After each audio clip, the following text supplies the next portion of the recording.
أعوذ بالله من الشيطان الرجيم. بسم الله الرحمن الرحيم. السلام عليكم ورحمة الله وبركاته. الحمد لله رب العالمين وبه نستعين. اللهم صل على سيدنا محمد النبي الأمي وعلى آله وصحبه وسلم. رب اشرح لي صدري ويسر لي أمري واحلل عقدة من لساني يفقه قولي ولا حول ولا قوة إلا بالله العلي العظيم. إلهي أنت مقصودي ورضاك مطلوبي، أعطني محبتك ومعرفتك. Alhamdulillah wa syukurillah. Pertama sekali kita bersyukur kehadiran Allah Subhanahu wa ta'ala yang telah menciptakan kita,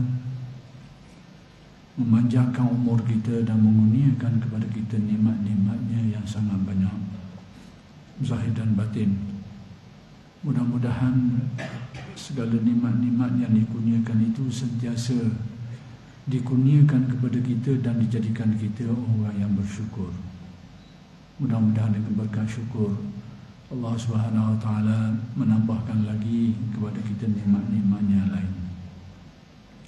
Dan insya-Allah pada malam ini akan diteruskan lagi pengajian kitab Sairus Salikin karya Syekh Abdul Samad Al-Falimbani rahmatullah alaih. Muka surat 18 tu atas tu dah. Bahagian atas tu Baik, kita kait ke belakang tu sikit. Saya balik kait dengan sebelum tu sikit. Muka surat 17 hujung bawah sekali tu. Iaitu sabda Nabi sallallahu alaihi wasallam, min aqalli ma utitumul yakin, min aqalli ma utitumul yakinu wa azimatu sabri, wa man utiya hazzuhu. Jadi dalam kitab saya ni dia tulis hifzuhu, jadi ini mungkin kesilapan dari segi cetakanlah. Wa man utiya hazzuhu, bahagian dia, minhuma lam yubali bima fatahu min qiyamil laili wa siyamin nahar. Tengok artinya, setengah daripada yang sedikit yang diberikan kamu, yakni antara perkara yang Allah Ta'ala kurnia kepada manusia ni, tapi tak ramai orang boleh dan tak banyak orang boleh benda ni, iaitu yakin, yakni makrifat yang putus. Hak pertama sekali, perkara yang tidak banyak dikurniakan dan tak ramai orang dapat berbanding dengan hak tak dapat. Pertama sekali yakin. Apa arti yakin? Iaitu makrifat yang putus. Ini bahasa terjemahan direct daripada bahasa Arab. Maksud makrifat yang putus ini makrifat yang pasti, yakni makrifat yang penuh keyakinan. Jadi tahap-tahap keyakinan banyaklah, ilmul yakin, ainul yakin, hakul yakin. Itu cabang-cabang dia. Tapi nak beritahu, sesiapa yang diberikan Allah keyakinan itu, tanda dia telah diberikan oleh Allah, telah dikurniakan sesuatu yang tak ramai orang dapat. Dan orang dapat tu pun tak banyak benda ni. Baik. Dan kuat sabar. Yang kedua, iaitu perkara kedua yang dikira pemberian Allah yang sedikit ni, tak banyak orang dapat ni, iaitu kekuatan sabar yang kuat. Sebab sabar pun dia banyak tahap, banyak darjat dia. Jadi kekuatan sabar ni, yakni darjat yang tinggi dalam sabar tu, tak ramai orang boleh. Dan barang siapa diberi akan dia bahagiannya, yakni sesiapa yang diberi bahagiannya, yakni yang ditetapkan Allah untuk dirinya daripada dua perkara tu, daripada keduanya, yakni daripada dua jenis tadi itu, iaitu yakin dan juga kuat sabar ni, sesiapa yang dikurniakan Allah bahagian dia itu yang telah ditetapkan Allah untuk dia itu daripada dua perkara ni, dia dapat benda ni, nescaya jangan hirau ia. tengok, perhatikan ini. Jangan hirau ia barang yang luput daripada mendirikan ibadat semalam-malam. Maksudnya jangan dirasa, jangan heranlah, jangan pandanglah, jangan terkesanlah sekiranya dia terluput daripada melaksanakan qiyamul lail dan puasa sehari-hari, yakni puasa sunat lah pada waktu siang. Maksudnya apa? Bagi orang yang mempelajari ilmu tasawuf ni, mereka buat ibadah yang fardu dan yang sunat pada dasarnya memang tak lagi dah daripada dilaksanakan kerana ibadah, yakni dilaksanakan kerana Allah. Itu asal. Asal orang beribadah, amalan yang dibuat tu lillah, kerana Allah. Cuma orang yang belajar ilmu tasawuf ni, selain daripada itu, perincian dia, selain daripada dibuat ibadah kerana Allah Subhanahu Wa Taala, kerana mengabdikan diri kepada Allah, iaitu dia juga mengharapkan Allah Ta'ala beri nur, kurniakan kepadanya nur hasil daripada ibadah itu. Dan ini tidak salah. Jadi setiap ibadah yang kita buat ni, ibadah yang cukup syarat zahir dan batin. Syarat zahir itu yakni mengikuti hukum fiqh lah, sesuai dengan hukum fiqh yang kita buat tu, yakni membatuli hukum fiqhnya. Syarat batin pula antaranya ikhlas, khusyuk, ada syarat-syarat ni. Mana-mana ibadah yang dibuat ada syarat-syarat ni, maka dia dijanjikan Allah ganjaran-ganjaran. Kalau di akhirat, ganjaran pahala lah dijanjikan Allah. Kalau di dunia ini, ada juga bahagian yang dijanjikan Allah, iaitu kurniaan hidayahnya. Dan inilah yang difaham daripada firman Allah Subhanahu Wa Taala, walladzina jahadu fina lanahdiyannahum subulana. Lanahdiyannahum, kami akan hidayahkan. Ini natijah ni dunia, kurniaan duniawi, di dunia ni berlaku. Jadi orang yang menekuni amalan ibadah ni, selain daripada dia buat itu kerana Allah Ta'ala dan mengharapkan Allah Ta'ala terima, dan mengharapkan Allah Ta'ala memberi apa yang dijanjikan di akhirat nanti, iaitu syurga dan sebagainya, dia juga mengharapkan ini supaya Allah Ta'ala mengurniakan kepadanya hidayah-hidayah yang khusus ni. Jadi hidayah-hidayah khusus ni, kalau dalam ilmu tasawuf orang panggil waridat. Natijah daripada amal ni waridat, orang panggil istilah ni. Waridat ni antara kesan dia pada kita ni, yakni antaranya menjadikan kita ni kuat yakin, antaranya menjadikan seseorang itu mendalam fahamnya terhadap urusan agama, menjadikan seseorang itu jadi ringan untuk beribadah, menjadikan seseorang itu dapat khusyuk di dalam ibadah. Ini semua faedah-faedah hidayah tadi itu.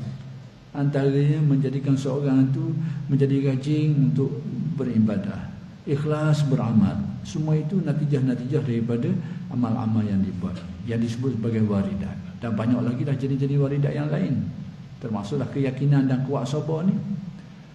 Kuat sabar ni, sebab kalau kita nak tengok dalam Al-Quran, sabar ni ada dua bahagian. Satu bahagian orang kita kena usahakan, yang kedua lagi bahagian kurniaan. Mana-mana perkara sebenarnya tak lagi daripada benda tu. Bahagian kita kena usahakan ni, tandanya kan kita nak cuba nak memenuhi kehendaknya tu, tapi kadang-kadang kita rasa kita berusaha keras payah, macam kita nak sabar. Jadi kita memaksa diri kita untuk memenuhi tuntutan sabar tu, iaitu menerima ketentuan yang berlaku sekalipun rasa perih, kita beban tahan, dan kita terasa beban dia tu. Itu pangkat usaha kita. Maka dengan kurnia Allah, diringankan, dipermudahkan, sehingga kita dapat melakukan perkara yang sama tapi tidak lagi rasa beban berat tadi tu. Itu bahagian kurnia. Wa ma sabruka illa billah. Dalam ayat awal ni, wasbir. Itu perintah. Hendaklah kamu bersabar. Yang ni kena berusaha lah untuk memenuhi kehendak-kehendak sabar ni. Kena tebang, kena lawan, kena usaha. Tapi Allah Ta'ala kata, wa ma sabruka illa billah. Tapi ketahuilah, mudah dia nak sabar kecuali dengan kehendak dia, hidayah dia, kurnia dia. Jadi setiap perkara tak lagi daripada dua perkara ni, bahagian usaha kita dan bahagian kurnia dia, pertolongan dia tu, kurniaan hidayah daripada dia tu. Jadi sekarang orang-orang yang buat ibadah ni, yang belajar ilmu tasawuf ni, inilah, selain daripada dia mengharapkan ibadahnya tu diterima oleh Allah, akan diberi apa yang dijanjikan Allah yang berupa ganjaran di akhirat, dia juga mengharapkan kurniaan waridat ni. Dan antara waridatnya disebut dalam hadis ni, iaitu antaranya yakin dan juga kekuatan sobo. Dapat tahan sobo yang kuat. Maksudnya tahap orang sobo ni banyak. Ada orang dapat sobo dalam satu perkara, bila berat sikit tak tahan lalu dah. Ada ke macam tu. Nak kabarnya tahap sobo ni dia tak sama. Ada orang mungkin sakit demam yang boleh sabar, tapi kena lemah jatuh dia tak tahan sabar. Ada orang kadang-kadang dia tahap tu tak sama. Jadi dalam satu perkara dia bertahan. Bila lebih sikit lagi mungkin dia tahan. Jadi sabar ni dia banyak tahap, banyak grade dia. Jadi yang dikatakan antara kurniaan Allah yang tidak banyak ni, dia beri kekuatan untuk sabar tu. Maksudnya kekuatan sabar, dia boleh bersabar dalam perkara-perkara yang mungkin orang lain tak boleh nak tahan dalam keadaan tu. Itu kurnia Allah yang khusus. Baik. Jadi sekarang Nabi kata, sesiapa yang dikurniakan dua perkara ni, yakni waridat yang saya sebutkan tadi, diberi kekuatan yakin, diberi kekuatan sabar. Tapi Nabi kata sekiranya dia terluput daripada melaksanakan ibadat-ibadat fadilat ni, yakni qiyamul lail, puasa sunat, terluput, maka jangan diheranlah. Sebab apa? Waliknya gini. Waliknya orang yang beramal ibadah dengan belajar tasawuf ni, dia akan mengalami satu keadaan. Dia akan mencapai satu tahapan dan mengalami satu keadaan, dia rasa asyik dengan amalan dia tu. Digali, disuka. Ini satu tahap perkembangan kerohanian manusia lah. Pekat-pekat awal ni kita beribadah capung dengan nebeng sikit, nebeng payah, lama-kelamaan jadi suka, jadi ada kelazatan. Sebenarnya itu satu benda yang baik, bukan tak baik, bagus benda tu. Tetapi berbanding dengan sesuatu yang lebih daripadanya tu kurang baik. Kurang baik. Baik, sekarang ni nak kabarnya guna dalam perjalanan kerohanian seseorang ni yang berlatih beribadah, sampai tu tak dia akan rasa kelazatan ibadahnya tu, kesukaan. Dia biasa berqiyamul lail dan rasa lazat dah, rasa senang, ringan. Dan kalau itu terlepas pun dia rasa tak sedap, rasa ada benda tinggal, rasa gelisah bila dia terlepas. Kalau dia biasa puasa sunat, pekat awal mungkin dia benda tu jadi payah pada dia berat, tapi dia berlatih beriadah, dia dapat waridah, benda tu jadi kesukaan dia, jadi kelazatan. Dan benda ni bukan tak baik, bagus. Sebab dia dah jadi ringan, jadi mudah pada dia, dipermudahkan Allah. Jadi rasa sedap buat ibadah-ibadah tu. Dan kalau dia tertinggal, dia rasa susah hati. Jadi orang-orang yang menempuh perjalanan ni, dia akan melalui keadaan ini. Bila dia asyik dengan ibadah tu, bila dia tinggal, dia rasa tak sedap. Allah rasa rugilah, tak sedap lah. Tapi Nabi kata, apabila seseorang tu telah dikurniakan waridat ini, diberi kekuatan keyakinan, diberi kesabaran, andai kata dia terluput, tak terjaga ke ataupun terlepas ke, tak kata apa ke, terlepas daripada amalan hak biasa dia buat tu, dan dia rasa lazat dengannya, tak apalah. Maksud jangan heran sangatlah. Sebab apa? Nabi kata yang lebih penting dikurniakan itu, dikurniakan kekuatan keyakinan dan sabar yang kuat. Bila boleh hal itu, bukan semua orang akan dapat. Tidak semualah. Ada semua. Yang lalu ya fahamlah. Tapi ini antara pengalaman yang biasa. Orang yang belajar tasawuf sikit, belajar kitab-kitab ni, dia akan banyak orang yang lalu benda ni. Satu peringkat dia rasa suka. Contohnya dia galik, dia berzikir, dia sampai tu tahap dia rasa sedap, lazat berzikir. Bila dia terlepas, kadang-kadang terganggu, tak ada masa dalam sekejap, tak nak buat, dia rasa susah hati, tak sedap hati. Tapi pesan Nabi dia kata, sekiranya dia dikurniakan Allah keyakinan, diberikan Allah kekuatan sabar, sekiranya terlepas yang tadi tu, yang sunat-sunat tu lah, maka jangan heranlah, jangan pandang. Sebab apa? Kerana yang dikehendaki di sebalik semua itu, natijah dia itu, iaitu kuat yakin dan juga diberi kekuatan untuk sabar. Itu maksud dia. Macam ni kan, makrifatullah ni, kalau tak silap saya, maknanya kita kenal Allah Ta'ala lah. Mengenal Allah Ta'ala. Jadi apabila kita masuk ke situ, yakin juga. Yakin itu duduk pada siapa? Duduk pada orang tu ke? Dia yakin yang dia kenal Allah Ta'ala ke balik? Keyakinan ni sebenarnya kekuatan kepercayaan dia kepada Allah. Ya. Baik, saya nak beri contoh mudah, yang perkara ni mudah kita nak faham dalam memahami hadis Nabi gini. Contohlah, ada mungkin seseorang tu dia beriadah qiyamul lail, dia boleh. Mula-mula pekat awal dia payah. Lama-kelamaan dia mudah jadi ringan, jadi lazat, sedap. Dia boleh bangun awal daripada orang, dan dia dah jadi galik dah benda tu. Kemudian berlaku sampai satu mereka, sebab benda ni dia berlaku turun naik. Ini biasalah dalam perjalanan tu. Masa tengah dia turun tu kena kuat sabar sikit tu. Tengah dia naik tak apalah. Jadi bila berlaku benda tu kadang-kadang dia terlupa, mungkin tak dapat nak bangun. Mungkin kerana tak terjaga ke, tak jaga ke atau sebagainya. Kuat yakin macam mana? Kuat yakin dia. Yang ni dia dapat keyakinan, dia dah berusaha nak bangun, pasang tanjang, kadang-kadang tak sedar juga. Sebelum ni tak gitu, tapi sampai satu masa dalam keadaan tertentu berlaku macam tu. Sebelum ni mudah je, pegang je. Tapi macam saya kata, ahwal ni dia pasang suhu, dia kali dia kuat, sekali dia lemah, itu tabi'i dia dah. Ada hari manis, ada hari pahit sikit, itu memang perjalanan dia dah. Sistem dia dah gitu. Pada waktu dia rasa susah tadi tu, nak khabar bila dia keyakinan tadi ni, bila dia berusaha nak buat, mungkin sebelum ni dia ringan, dia mudah, tak ada cang buat apa. Tapi sekarang mungkin sampai tu tahap dia pasang cang pun, kadang cang belakang pasang cang pun tak terjaga juga. Jadi ada waktu-waktu dia jadi berat. Jadi bila dia terlupa daripada melaksanakan benda tu. Jadi bagi setengah orang mungkin dia rasa sedih sebab selama ni dia boleh buat dan dia rasa dapat banyak kekhusyukan dalam amal tu. Tapi bila sekarang ni ada sekali dia sepayuh dan terlupa. Nabi kata sekiranya dia berkeyakinan. Keyakinan apa? Keyakinan bila dia berusaha nak buat tak boleh buat, tapi dia pandang kau tak ada hidayah Allah, tolong aku tak nak buat. Dia pandang situ. Masa aku tak dapat bangun ni pun sebenarnya sedar. Bangun aku sedarnya aku boleh buat benda ni semata-mata kurnia dia. Tu hidayah. Tu keyakinan. Maksud kalau dia boleh benda ni, tak apalah, jangan usah hatilah kalau dia terlupa pun. Itu maksud kita.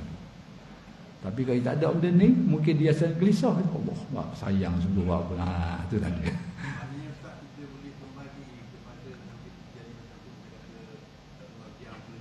Balik kepada Allah Ta'ala. Itu dia. Kena balik situ. Ya. Jadi, dah tahu. Jangan tahu. Dan kena balik situ. Dan kalau dia dapat benda tu dan dia rasa senang dengan memandangnya itu, Nabi kata tak apa, jangan usah hatilah apa yang terlupa tu. Itu maksud dia.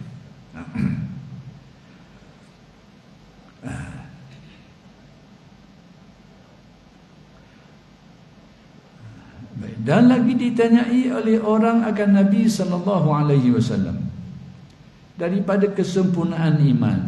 Orang tanya Nabi tentang perkara yang berkait dengan kesempurnaan iman. Maka sabdanya, yakni sabda Nabi SAW, as-sabru was-samahah. Artinya bermula kesempurnaan iman itu iaitu sabar dan murah hati. Iman ni dia ada kesempurnaan. Akidah kita Ahlus Sunnah wal Jamaah ni, iman kita tasdik, hak tu asas sekali. Keyakinan dalam hati kita, hak tu tak boleh kurang.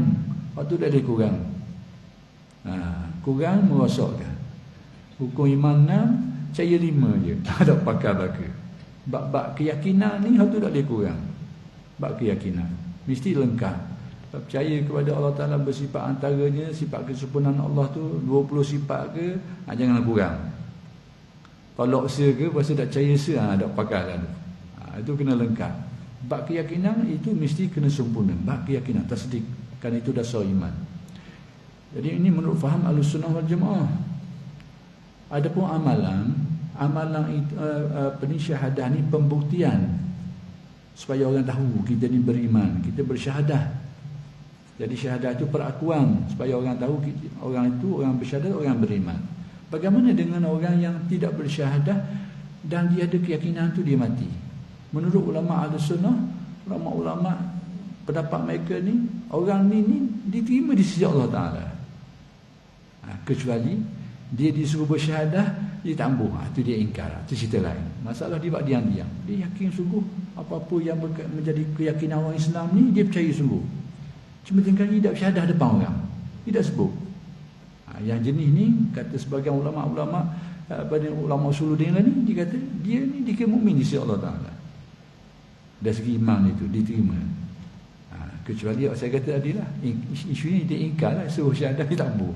Itu dia ingkar cerita lain. Tapi kalau buat diam itu tak kadang dia tak sebut, maka dia dikatakan oleh ulama usuluddin diterima sebagai mukmin di sisi Allah. Di sisi manusia dok lah. Di sisi manusia. Baik, jadi dalam akidah Ahlussunnah wal Jamaah nak kait dengan kesempurnaan ni, kita faham dasar akidah Ahlussunnah ni macam mana. Jadi iman tu tasdik. Lalu ikrar tadi, perakuan itu adalah bukti. Dan kesempurnaannya berada pada amalan. Jadi amalan itu kesempurnaan. Jadi bila amalan itu tidak berlaku atau kurang, maka hilang kesempurnaan dia, tapi bukan hilang iman. Faham? Bukan hilang iman, tapi hilang kesempurnaan. Jadi itulah konsep kepahaman akidah dalam Ahlussunnah wal Jamaah. Jadi bab-bab ini, cabang-cabangnya merupakan kesempurnaan iman, tapi dasar iman tasdik.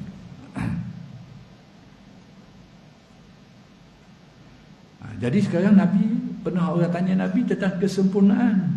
Maksudnya kalau tak ada benda ni, bukan berarti hilang iman tu, tapi hilang kesempurnaan dia lah. Tapi iman tetap ada.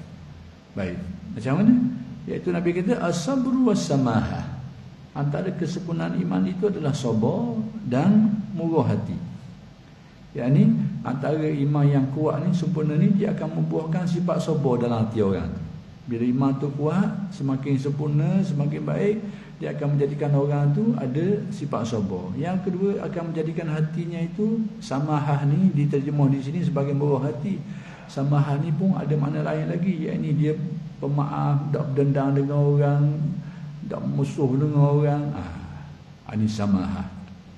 Samahah ni, selain daripada makna murah hati ni. Jadi samahah ni, dia banyak toleransi, banyak mudah berunding, mudah toleransi dengan orang. Itu termasuk mana-mana samahah. Jadi rupanya ini adalah tanda kesempurnaan iman. Atau memaafkan kesalahan manusia, ini termasuk dalam makna samahah. Samahah ni maksud mudah maafkan orang, tak musuh dengan orang, tak benci dengan orang. Ini samahah. Mudah berurusan dengan orang. Jadi Nabi kata itulah tanda kesempurnaan. Maksudnya kalau orang tak ada begini, tidak sabar, lepas tu dia tak ada sifat mudah maaf ke orang ataupun banyak kerek badah dengan orang kau ni, jangan kata dia tak ada iman pula. Jadi orang tak ada tu kesempurnaan dia tu. Ini sebab tu kena faham prinsip akidah Ahlussunnah wal Jamaah.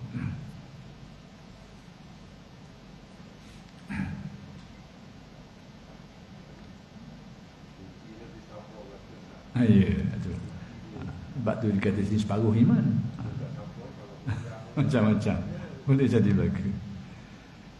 Baik, dan lagi kata Sayyidina Ali radhiyallahu anhu, bunyal imanu ala arba'i da'aima, al-yakini was-sabri wal-jihadi wal-adli. Artinya didirikan iman itu atas 4 tiang. Ada 4 tiang. Kita tahu selama ni 4 rukun. Rukun ni 6 rukun ni 4 tiang tak guna ni. Berarti yang disebut ni bukan rukun yang menjadi tiang asas keimanan tu, tapi 4 tiang yang menjadi kesempurnaan iman.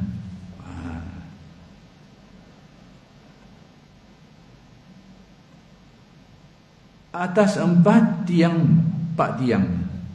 Bukan 4 rukun lah. Jadi jangan disalah faham lah. Kitab baru ni ada 4 je rukun imam. Sebenarnya memang senang. Jadi tiang ni bukan tiang menunjang imam tu, tiang penyempurna dia saja. Pertama, yakin. Maksud yakin ni, dah macam mana yakin? Dah kata ada yakin macam mana? Hendaklah kita faham yakin tu di banyak tahap.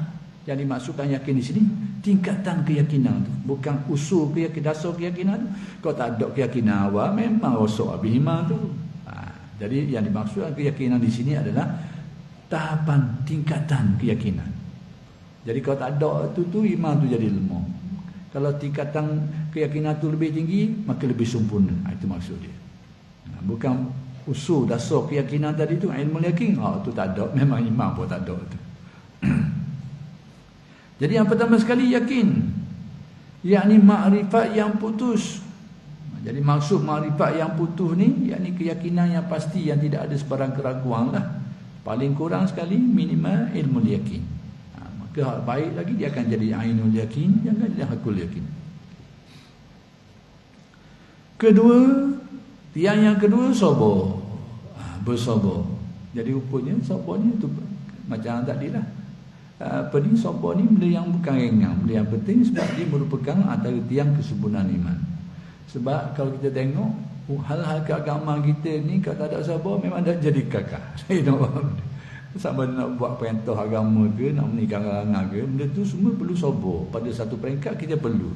Kecuali orang yang Allah Ta'ala bersihkan hati dia, naik ke peringkat lain, maka pada waktu itu dia ada tingkatan lain lah, panggil makam redha lah. Maksudnya senang, dia buat benda-benda tu, perintah Allah dia buat, larangan dia tinggalkan, dan kadang dia rasa senang hati. Itu martabat lain, tingkatan lain. Tapi pada dasar kita orang ramai ni kena sabar. Nak kabarnya ada kepayahan dia tu. Nak buat perintah seorang mesti ada kepayahan dia. Kadang dia mari malas lah, mari berat lah, payah lah. Jadi kita tolak benda ni, lawan benda ni sehingga kita boleh buat juga tu, panggil sabar. Mari berat, no. Mari berat. Berat. Tapi buat juga tebang. Tu panggil sabar. Jadi kalau tak ada benda ni memang kendala kita.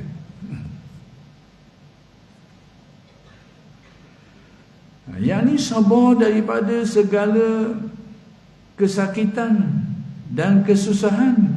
Ini berkait dengan sabar terhadap takdir. Takdir-takdir yang menyusahkan lah. Kesusahan, kesakitan, macam-macam lah. Itu takdir-takdir yang buruk lah. Itu satu jenis sabar. Nak menerima ketentuan-ketentuan, takdir-takdir yang tidak menyenangkan kita. Sakit, dah sampai dia nak sakit. Ada orang nak sakit, tapi boleh elok, dah dia nak elok sampai masa.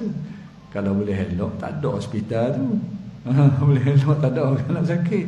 Tapi kena juga. Sebab apa? Sebab itu takdir. Jadi menerima ketentuan tu tak nak elok dah. Kita kena, nak tak nak, kita kena ada kekuatan. Itu sejenis. Yang ni menerima takdir-takdir yang tidak menyenangkan kita. Perlu sabar. Dan sabar daripada menjauhi maksiat kejahatan. Ini jenis kedua. Sabar, yakni kerana kemaksiatan, perkara buruk ni, banyak perkara-perkara buruk ni menarik perhatian. Perbuatan-perbuatan buruk ni banyak benda-benda yang menarik nafsu kita. Banyak. Jadi nak menghindarkan diri daripada perbuatan-perbuatan buruk yang kebanyakannya, boleh kata keseluruhannya lah, merupakan tarikan nafsu kita tu, nak faham benda tu supaya jangan buat tu, perlu kepada sabar. Macam kita nak puasa, kita ni pak bawah modah tak puasa sangat. Pak muda-muda cabaran tinggi kat tu. Nak puasa. Kalau puasa tu mudah, tak ada orang tinggal puasa. Tapi dalam dunia hari ni kita tengok, banyak kita tengok hari ni lah. Hari ni nak khabar benda tu tak mudah lah. Semua kita ni orang dah biasa sama mudah, berpuluh-puluh tahun puasa. Jadi mungkin jadi ringan. Ataupun mungkin kita dah istiqamah, jadi rasa kesukaan, kelazatan. Itu bahagian masing-masing lah. Tapi tidak semua orang gitu. Pada orang ni puasa separuh mati. Separuh mati. Dari makan seharian tu macam hilang dunia. Jadi kita jangan bayang kita. Kita bayang orang ramai ni ada orang pasang gitu tu. Kalau kabarnya nak lepas benda tu tak mudah. Kalau tak ada kekuatan benda ni, dari nak buat sekarang.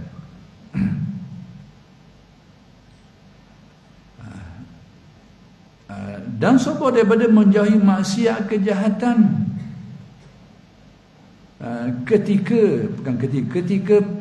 Yang ketiga, sabar daripada menjauhi maksiat kejahatan. Sebenarnya ada jenis lagi. Sabar dalam melaksanakan ketaatan, perlu sabar juga. Baik. Tiang yang ketiga, perang sabilillah. Yang ini terbabit dalam perang sabi. Perang sabi ni perang sungguh lah. Bila diisytiharkan perang sabi ni perang antara orang Islam dan orang bukan Islam. Dan itu perang yang diisytiharkan. Bukanlah kadang aman. Kadang-kadang hari ini berlaku sedikit kefahaman yang keliru. Dalam keadaan aman, hukum-hukum perang ni tak berlaku. Tak berlaku hukum-hukum perang ni. Berlaku dalam keadaan perang betul. Macam hari ni di Palestin tu, ayalah tu contoh selah tu berlaku perang betul. Secara terbuka dan diisytiharkan, diperlakukan. Tapi tidak semua tempat jadi gitu. Tempat yang tak ada gitu tu balik ke hukum masalah, hukum aman. Maksudnya dalam perang ni dia ada hukum-hukum dia, dalam aman ni ada hukum-hukum dia. Jadi kita tak nak pakai sepanjang masa duk perang sama, pegang kuah tu. Jadi itu dia ada kadang-kadang yang tertentu. Jadi yang ketiganya antara tunjang keimanan ni perang sabilillah, terlibat dengan perang fisabilillah. Atau ini makna sufi dia, tu makna syariat dia tadi. Perang betul lah, perang fisabilillah, melawan musuh-musuh dalam keadaan perang yang betul. Perang betul lah. Ataupun jihad dalam makna sufi dia tu memerangi hawa nafsunya. Memerangi hawa nafsu. Sebab tu dari sudut pandang ulama tasawuf, jihad ni ada dua. Ada dua jenis, jihad melawan musuh dan jihad melawan hawa nafsu. Dua-dua tu diperlakukan sebagai jihad belaka. Cuma yang setengah orang yang kadang-kadang tak senang sikit dengan pedoman tasawuf ni, bila ahli tasawuf kata jihad nafsu tu lebih besar daripada jihad perang tadi. Tu ada setengah orang tak apa sedap dengar. Sebenarnya dia tak faham, dia tak reti. Kalau faham tu dia tak akan marah. Sekalipun ada hadis dan hadis tu dianggap dhaif, tetapi dalam fadailul amal ni, dalam bab ni boleh pakai. Rajana ketika Nabi balik dari perang Tabuk, rajana minal jihadil asghar ila jihadil akbar. Kami balik daripada perang besar kepada perang kecil. Iaitu kami balik daripada rajana minal jihadil asghar ila jihadil akbar. Kami balik daripada perang kecil kepada perang besar. Perang besar tu Nabi kata apa? Jihadun nafsi. Perang melawan hawa nafsu. Jadi ulama tasawuf mengulas. Dia kata kenapa jihad melawan hawa nafsu ni lebih besar? Dia tak kata jihad perang tadi tu tak perlu dilakukan, tak. Cuma bandingan antara dua ni, hak mana lebih besar? Ulama tasawuf kata jihad melawan nafsu ni lebih besar. Tapi tak kata jihad ni jihad yang perlu diabaikan, tidak. Tapi orang kita disalah faham tu. Dia kata ahli tasawuf ni menolak jihad ni. Hanya pakai jihad nafsu. Itu tafsiran yang keliru. Tomahan yang salah terhadap kehendak ulama-ulama ahli tasawuf. Kita tahu dalam sejarah, realiti sejarah tak begitu. Realiti sejarah mereka ni terbabit dengan banyak peperangan-peperangan yang berlaku dalam sejarah umat Islam. Tapi mereka kata dalam bab ni jihad nafsu lebih besar. Kok mana? Dari aspek mana? Dari aspek tertentu. Antaranya jihad perang ni berlaku dalam masa tertentu, tidak sepanjang masa. Jihad nafsu ni selagi hidup, lagi tu kena. Maksud kita tak akan terlepas daripada dorongan nafsu kita selagi hidup. Perang semua dengan nafsu, tak nak lagi. Yang kedua, jihad perang ni musuh depan nampak. Jihad nafsu ni musuh duduk dalam, tak nampak. Mana bahaya? Musuh dalam duduk kota dengan musuh duduk luar. Jatuh ke Ajar Melaka bukan perang dari luar. Perang dari dalam. Orang dalam. Tu jatuh Melaka, baca sejarah. Tapi sejarah ni ada cakap banyak. Berapa kali Portugis mari nak perang tu, perang kat luar tak jadi kakah. Tak jadi kakah. Maka masa tu kerajaan kuat. Ditakdirkan Allah kerajaan Melayu Islam yang kuat masa tu. Tapi sejarah ni orang tidak dibongkar, tidak diterangkan. Biasalah sejarah-sejarah begini ni. Perang dari luar tak jatuh. Akhir kali perang dalam ni baru jatuh. Ada pengkhianatan lah, buka pintu pagar lah, macam-macam. Baru jatuh lagi. Bocor rahsia kat mana tempat senjata, kat mana tempat duduk ni, baru jatuh. Lepas itu perang dalam. Jadi musuh luar dan musuh dalam, bahaya musuh dalam. Jadi ulama tasawuf kata sebab peperangan nafsu dia lebih besar kerana musuh duduk dalam. Berbanding perang ini musuh duduk luar, maka dalam ni lebih romek lagi lah. Selain daripada tadi berpanjangan.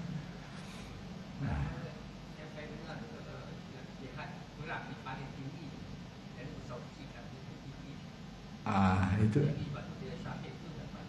Okey. Dari segi itu tak lagi. Maksudnya sekarang bandingan antara dua. Kedudukan jihad perang ni dari segi, kalau kita tengok atas tu stopok tu saja, memang tidak dinafikan merupakan amalan perkara yang besar. Atas tu saja. Tapi banding dua ni, sekarang perbandingan antara dua. Antara dua ni, mana lebih besar? Jadi setengah orang yang kurang memahami maksud ulama tasawuf, dia kata ulama tasawuf memperkecilkan jihad ni padahal salah. Kenyataannya tak gitu, sejarahnya tak gitu. Tak gitu sejarah dia. Ulama-ulama tasawuf yang terlibat dengan perang berapa ramai? Ya. Sejarahnya dah macam tu dah. Dah sejarah dia. Cuma sekarang ni bandingan antara dua ni. barang ni mahal belaka. Tengok dia mana mahal ni. Ni kata orang tasawuf ni lebih mahal daripada ni. Bukan berarti ni murah. Tapi setengah orang yang tidak senang dengan pedoman ulama tasawuf ni, dia buat tuduhan ulama tasawuf mengecilkan, menganggap kecil jihad perang ni. Itu sikap besar, berlawan dengan wakil kenyataan sebenar. Dan sejarah ulama-ulama ahli tasawuf ni berlawan. Syekh Abdul Samad Palembang bersama ni pengarang kitab ni mati ketika perang melawan Siam. Baru ni saya pergi ke Thailand, dikatakan kubur dia ada situ, sebab ada cerita-cerita riwayat menyebut dia mati ni akhir sekali orang penggal kepala dia tu buat lagi ke Bangkok, dan dengar cerita di ni wallahu alam, kita pun tak pasti, disimpang suku pada tu dan masih lagi darah dia tu masih mengalir. Ini cerita-cerita yang kita tak dapat pasti, tapi tersebar lah. Tapi kubur dia ada sana dikatakan. Jadi saya pergi baru ni ke sana, orang-orang tunjuk, pergilah ke kubur dia tu. Kubur dia tu tempat yang dari segi sejarah ni kita tak nafi lah, memang berlaku perang situ, cuma kita tak sahih lah. Cuma situlah yang dikatakan kubur dia tu adalah kubur dia, kubur di situ. Hak lain tak ada. Maksudnya bukan tempat perkuburan lah. Dan kebetulan dengan cerita hari ni tanah tu jadi tanah orang bukan Islam, tanah orang masih yang tak Islam, tapi cuma dia beri kebenaran untuk buat makam tu lah, untuk dijaga kubur tu. Jadi kita terus nak kaburnya. Ini pengarang kitab ni sendiri, kitab tasawuf ni, orang yang mati dalam perang, tapi perang dia tu lawan musuh yang nyata. Kita ni musuh kelabu, ada musuh bawa musuh juga kadang-kadang menyakit kita gitu. Kalau ni perang lawan musuh-musuh sungguh, musuh yang jelas dan nyata. Kita ni tak musuh bawa musuh. Ni pelik hari ni. Okey.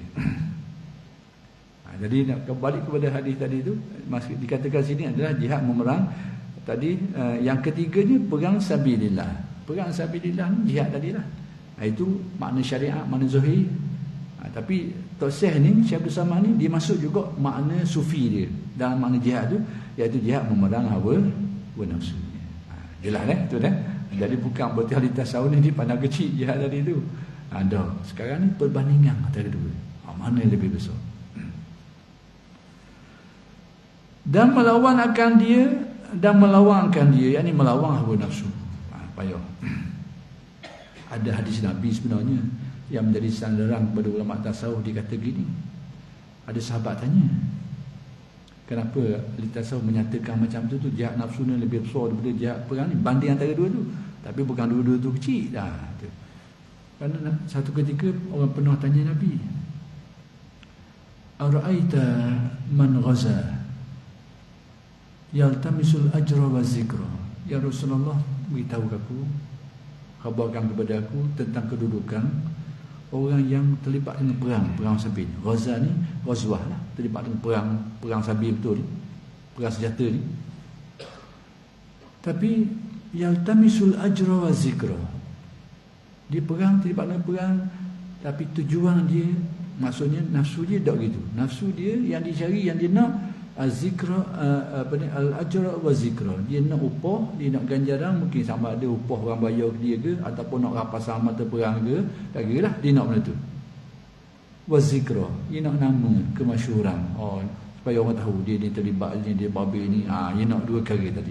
Dua perkara ni membabitkan nafsu, yang kalah dengan nafsu. Bila nafsu kalah, dia nak benda-benda gini ni. Malahu, dia boleh benda ya Rasulullah, dia boleh benda. Orang ni akan boleh apa? Apa kata Nabi? La syai'a lahu, dia tak boleh benda, kosong. La syai'a ni dalam bahasa Arab, kata orang sekapeng tak ada. Bahasa kita dipanggil nafi ahli jinsi ni, 1% pun tak ada ibaratnya. La syai'a lahu, tak ada benda. Nabi kata. Sahabat ni mungkin rasa nak kepastian, maksudnya kawan ni dia perang sampai mati-mati ke diri ni, tak boleh benda. Mungkin timbul gitu. Tanya Nabi sekali lagi. Jawapan Nabi standard je, la syai'a lahu, memang dia tak boleh benda. Lepas tu mungkin sahabat tak senang lagi, bukan tak senang, masa nak pasti lagi ni. Bahasa ni habis tenaga, habis nyawa ni sebagainya, tak boleh benda ke macam mana? Tanya sekali lagi, 3 kali tanya. Nabi jawapan Nabi standard, la syai'a lahu, memang dia tak boleh benda. Baru Nabi cerita, Nabi kata, baru Nabi jelaskan, inna Allah la yaqbilu minal amal illa ma kana khalisan wabtuya bidzalika wajhu. Allah tak akan terima apa-apa amalan pun kecuali yang paling tidak ikhlas. Maksud tak ada tujuan lain. Dapat benda-benda lain tak ada masalah, tapi kalau jadikan tujuan waktu orang lain jadi tak pakai lagi. Jadi di sini lah ulama tasawuf memahami dia kalah dengan nafsu dia. Dia perang tu kehendak-kehendak tadi tu kehendak nafsu, tapi badan dia terlibat dengan perang tadi tu. Maka dia kalah akhir sekali apa yang dilakukan tu tidak ada harga. Di sini dah antara sebabnya kenapa ulama tasawuf melihat dia nafsu ni lebih besar. Sehingga kalau tak kena sini ni hak zahir ni pun jadi tak ada harga. Itu maksudnya. Antaralah yang disebut oleh ulama tasawuf. Jadi jangan salah fahamlah sehingga kata ulama tasawuf ni memperendahkan jihad ni, jangan. Sekarang bandingkan antara dua, mana hak lebih besar antara dua perkara ni.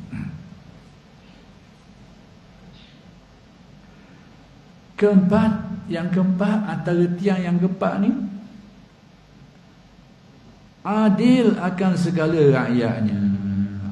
Antara tiang keimanan ni iaitu bersifat adil. Adil ni kalau pemerintah kepada rakyat lah, kalau kepada mak ayah kepada anak-anak dia lah, kalau kepada ketua kampung kepada orang kampung dia lah. Jadi adil ni adalah satu perkara konsep yang umum kepada orang yang memegang sesuatu amanah. Adil. Adil akan segala rakyatnya, berlaku adil. Baik. Dan segala mukmin, demikian juga kepada orang-orang yang beriman, berlaku adil. Jadi konsep penerapan adil ni kita tak boleh nak tengok dari segi itulah, kena tengok keadaan lah. Sebab tu keadilan dalam Islam ni menurut apa yang ditetapkan Allah. Sebab tu sakri dah sama apa orang lelaki banyak dia dah opo. Kalau tengok akal kita, mana dah adil sini. Boleh banyak orang lelaki. Jadi syarak sudah menetapkan. Jadi bila diberi menurut apa yang ditetapkan oleh syarak tu dikira adil. Kerana ada hikmah-hikmah yang mungkin kita tak tahu, dia nak baca. Adil menurut kita ni sama banyak. Maksud banyak seorang beli banyak ni, oleh banyak ada juga. Tengok atas tempat. Ada tempat-tempatnya adil macam tu. Tapi ada tempat-tempatnya tidak macam tu. Tapi nak ukur macam mana? Nak ukur sejauh mana syarak menetapkan. Berlaku dalam sejarah. Ni sejarah nak khabar berkait dengan adil ni lah. Ni satu ketika Nabi ni dibawa oleh Sayyidina Ali beberapa keping mah hasil rampasan perang. Nabi pun mengagih-agihkannya. Tapi Nabi beri pada zahirnya macam tak adil lah. Dia beri kepada kelompok tertentu dengan jumlah yang banyak. Termasuklah kelompok-kelompok pemuka-pemuka kaum Quraisy ni, orang yang baru mu'alaf ni, pemuka-pemuka kaum ni. Maksud orang-orang besar di kalangan orang musyrikun sebelum ni, dia orang besar, orang-orang ada kedudukan, Nabi beri banyak ke dia. Adalah seorang. Ada seorang ni bagi tegur Nabi. Ada riwayat sebut, dia kata ada yang sebut macam ni, disuruh Nabi bertakwa lah, suruh Nabi bertakwa. Ada riwayat sebut, adil ya Rasulullah. Dia kata, ya Rasulullah, berlaku adil lah. Dia marah. Maksudnya dia membayangkan perbuatan Nabi ni tak adil. Sebab Nabi pergi parok ke orang ni, nanti tiga pemuka-pemuka kaum ni banyak wih ke dia. Jadi rasa tak adil, disuruh adil ya Rasulullah. Dia tegur Nabi. Nabi kata, celakalah Nabi adalah bahasa Nabi tu. Kalau aku ni tak adil, siapa dia agaknya adil? Kalau aku pun tak adil dah, orang lain berat lagi lah. Nabi kata Nabi, kalau aku pun tak adil. Mana seorang Nabi tak berlaku adil, orang bawah ni tak tahu mana aku dudukkan. Sahabat-sahabat ni tak boleh nak terima apa yang berlaku pada orang ni. Ada sahabat nak pergi bunuh orang tu, Nabi larang. Memang tak boleh pun bunuh, kecuali dengan sebab-sebab itulah. Dan syariat Islam kita ni Nabi larang. Tapi bila orang ni pergi, bila dia pergi, dia lari dah. Nabi khabar ke sahabat-sahabat. Nabi tak khabar depan dia lah. Nabi khabar ke sahabat-sahabat. Nabi kata apa? Dia kata akan timbul daripada baka keturunan orang ni. Dik ni istilah kita nasal lah. Nasab keturunan dia. Akan timbul nasab keturunan ni satu kaum yaqra'unal Quran la yujawizu hanajirahum. Akan timbul daripada baka orang ni kata Nabi, satu golongan, satu kelompok yang ahli Al-Quran. Baca Al-Quran dengan hati, dia baca, dia belajar Al-Quran, memahami Al-Quran, mungkin menghafal Al-Quran, akan timbul. Tapi la yujawizu hanajirahum. Tetapi Quran itu tidak melampaui kerongkong mereka ni. Maksudnya Al-Quran mereka ni duduk dalam ingatan mereka, dalam kefahaman mereka secara zahir, tapi tidak menjadi penghayatan. Tak masuk sampai dalam menjadi pegang kokoh penghayatan, tak sampai tangga tu. Al-Quran jadi perhiasan zahir saja. Kemudian Nabi mensifatkan lagi dengan sifat-sifat yang lain. Ada riwayat yang banyak dia ni, dalam Bukhari Muslim pun panjang menyebut riwayat ni, tapi esoknya Nabi kata Nabi antaranya Nabi kata selain daripada itu tu, masuk mereka ahli Al-Quran, orang bila sebut yaqra'un Al-Quran ni bukan saja mungkin baca, mungkin menghafal, termasuk membaca, menghafalnya, tak mempelajari ilmunya termasuk. Tetapi ilmu-ilmu tu tak menjadi penghayatan, bukan pakaian, bukan penghayatan dia. Kemudian Nabi kata mereka ni orang yang zahir, nampak ciri-ciri penghayatan keagamaannya terang dan nyata. Maksudnya Nabi khabar dia kata, sehingga kamu, Nabi kata, hatta yahkira ahadukum salatahu min salatihim, sehingga salah seorang kamu ni berbanding dengan merasa rendah diri bila tengok semayang mereka ni. Maksudnya mereka ni orang yang kuat melaksanakan agamanya, ibadahnya sebagainya. Sehingga Nabi kata seorang kamu ni bila tengok dia merasa rendah diri, nak kabarnya sikitnya kurangnya dia banding dengan orang ni banyak beribadahnya, banyak amalnya. Tapi Nabi sebut beberapa sifat ujung, antaranya yaqtuluna ahlal Islam wa yad'una ahlal awsan. Mereka ni memerangi dan memusuhi, bahkan membunuh orang Islam, tapi membiarkan penyembah-penyembah berhala, dan banyaklah kriteria yang lain. Nabi nak khabar akan timbul. Jadi dalam sejarahnya dikaji memang orang ni dari Bani Tamim. Bani Tamim, kalau tak silap saya lah, asal-usul orang ni hari ni, asal-usul dia tu dari Najd. Najd ni negeri Riyadh sekarang lah, Saudi, ibu kota Saudi Arabia kan. Bakir orang ni dari Bani Tamim. Nanti oleh kerana masuk tu insya-Allah mungkin panjang cerita, kita berhenti setakat ini dulu lah. InsyaAllah akan keterangan ini akan saya sambung pada kuliah-kuliah yang akan datang. Aku qawli hadza wa astaghfirullah wa lakum. Assalamualaikum warahmatullahi wabarakatuh.